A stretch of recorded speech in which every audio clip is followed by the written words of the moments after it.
અત્યારે જૈન ધર્મનો તહેવાર પર્યુષણ ચાલે છે। પર્યુષણ પૂરા થશે ને એટલે જૈન સાધકો દ્વારા કરવામાં આવતા તપ એટલે કે ઉપવાસ અને એકટાણા પૂરા થાય ને એટલે પારણા કરાવાય અને તપ પૂરા કરનારને ગુણની રાબ આપી પારણા કરાવાય છે। તો કિચન સિરીઝમાં આજે આપણે પર્યુષણ પછી પારણામાં ઉપયોગમાં લેવાતી ગુણની રાબ બનાવીએ। ગુણની રાબ આજે આપણે એક મીડિયમ સાઇઝનો બાઉલ બનાવશું। શરૂઆત ગેસની લો ફ્લેમ પર કઢાઈમાં 1.5 ચમચી ચોખ્ખું ઘી ઉમેરી દઈશું। ગરમ થતા ઘીમાં અહીં મેં 1 ચમચી જેટલો ગુંદ લીધો છે, તો ગુંદને ઘીમાં ઉમેરી દઈએ। હવે ઘીમાં સતત મિક્સ કરી ગુંદને સાતળશું। ઘીમાં ગુંદ તળાય અને ધીમે ધીમે ફૂલી જશે અને ઉપર આવી જશે।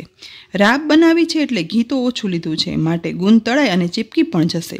બસ બધો ગુંદ તળાય અને ઉપર આવે ને એટલે તેમાં 1 ચમચી જેટલો ઘઉંનો લોટ ઉમેરી દઈએ અને ગુંદ સાથે મિક્સ કરતા જઈ અને લોટ લાઇટ ગોલ્ડન બ્રાઉન થાય ને તેવો શેકવાનો છે। માત્ર 1 મિનિટ સતત મિક્સ કરતા ગુંદ સાથે મિક્સ થઈ ગોલ્ડન બ્રાઉન લોટ શેકાઈ ગયો છે અને લોટ શેકાવાની સુગંધ પણ આવી રહી છે।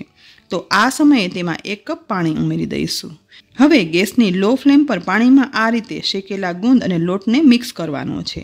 જેમ જેમ પાણી ગરમ થતું જશે ને તેમ તેમ લોટ મિક્સ થતો જશે, સાથે સાથે ગુંદ પણ મિક્સ થઈ અને ઓગળવા લાગશે અને ધીમે ધીમે મિશ્રણ છે ને તે ઘટ થવા લાગશે।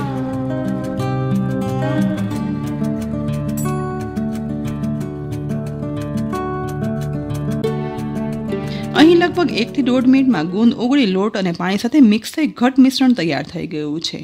એટલે આ સમયે ગળાશ માટે તેમાં 1/4 કપ ગોળ ઉમેરી દેવાનો છે। ગોળ પણ ઉમેરી અને સતત મિક્સ કરતા જઈને ઓગાળશું।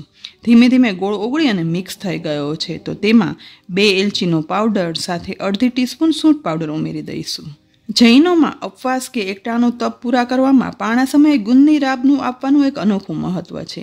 તેની સાથે આપણે તેનું કારણ જાણીએ ને તો એ છે કે 8, 16 કે 32 દિવસના એકટાણા પછી પારણા સમયે ગુણની રાબ આપવાથી ગુણ છે ને તે તાસીરમાં ઠંડો છે અને ગોળ ઘીથી શરીરમાં તુરંત શક્તિ આવે છે અને આટલા દિવસ ઉપવાસ કે એકટાણા પછી ડાયરેક્ટ હેવી ખોરાક ડાયજેસ્ટ ના થાય તો લિક્વિડ ગુણની રાબ આપવાથી ઇઝીલી ડાયજેસ્ટ પણ થાય છે અને તાસીરમાં ઠંડક સાથે શરીરમાં તુરંત નવી શક્તિ મળે છે। હવે ઉકળતી રાબમાં આખી બદામની સ્લાઇસ ઉમેરી દઈશું, સાથે આ સમયે કોપરાનું ખમણ પણ ઉમેરશું।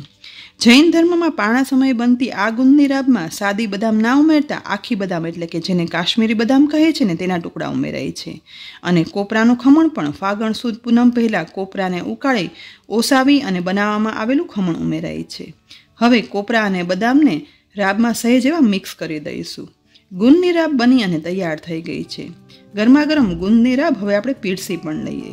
પીરસાયેલી ગુંદની રાબમાં ઉપરથી થોડું એવું કોપરાનું ખમણ પણ ઉમેરી અને ગાર્નિશ કરી દઈએ। તાસીરમાં ઠંડી અને ખૂબ જ શક્તિ આપનાર ગુંદની રાબ બની અને તૈયાર થઈ ગઈ છે અને પહેલાં કહ્યું ને તેમ જૈન ધર્મમાં પારણા સમયે ગુંદની રાબનું અનોખું મહત્વ છે, માટે હમણાં પર્યુષણના તહેવાર પૂરા થયા પછી પારણા સમયે ખૂબ જ ઉપયોગી એવી ગુંદની રાબની આ રેસીપી શેર કરી છે। તો તમને ગુંદની રાબની આ રીત કેવી લાગી કોમેન્ટ બોક્સમાં લખી અને જરૂરથી કહેજો। સાથે જ આ ઉપયોગી રેસીપી ગમી હોય ને તો લાઈક કરી અને શેર કરજો।